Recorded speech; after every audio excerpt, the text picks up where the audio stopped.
Hi guys, welcome to our channel. Bigg Boss season 8లో mid week ఎలిమినేషన్లో భాగంగా mid week elimination అనేది జరిగిపోయింది. ఇక అసలు విషయానికి వస్తే 5వ వారం నామినేషన్స్లోకి 6 మంది నామినేట్ అయిన సంగతి తెలిసిందే.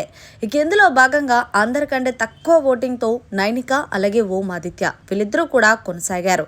అయితే మిడ్ వీక్ ఎలిమినేషన్ ఉందని హౌస్లో ఉన్న హౌస్ మేట్స్కి తెలీదు, బయట ఆడియన్స్కి తప్ప. ఇక గార్డెన్ ఏరియాలో ఎలిమినేషన్లో ఉన్న వాళ్ళందరినీ నుంచోమని చెప్పి రాత్రి కరెక్ట్గా 1:30 ఓం ఆదిత్య, నీకు ఓటింగ్ అనేది తక్కువ అయ్యింది, నువ్వు మిడ్ వీక్ ఎలిమినేషన్లో భాగంగా ఎలిమినేట్ అయిపోతున్నావంటూ బాంబు పేల్చాడు బిగ్ బాస్. ఒక్కసారిగా ఓం ఆదిత్యతో పాటు హౌస్ మేట్స్ కూడా షాక్ అయ్యారు. మరి మొత్తంగా ఓం ఆదిత్య ఎలిమినేట్ అవ్వడంపై మీరేమంటారనేది కామెంట్ చేయండి. నిజంగా చెప్పాలనుకుంటే ఇన్ని సీజన్లో ఎప్పుడు కూడా మిడ్ వీక్ ఎలిమినేషన్ అనేది జరగలేదు, కానీ బిగ్ బాస్ సీజన్లో 8లో మాత్రమే అది సాధ్యమయ్యింది. మరి మొత్తంగా మిడ్ వీక్ ఎలిమినేషన్లో భాగంగా ఓం ఆదిత్య ఎలిమినేట్ అవ్వడం ఫెయిర్ అనుకుంటున్నారా లేకపోతే అన్ఫెయిర్ అనుకుంటున్నారా అనేది కామెంట్ చేసి తెలియచేయండి. అయితే మిడ్ వీక్ ఎలిమినేషన్ ఈరోజు నైట్ ఎపిసోడ్లో చూపిస్తాడు. మరిన్ని లేటెస్ట్ అప్డేట్స్ కోసం చూస్తూనే ఉండండి మన ఛానల్.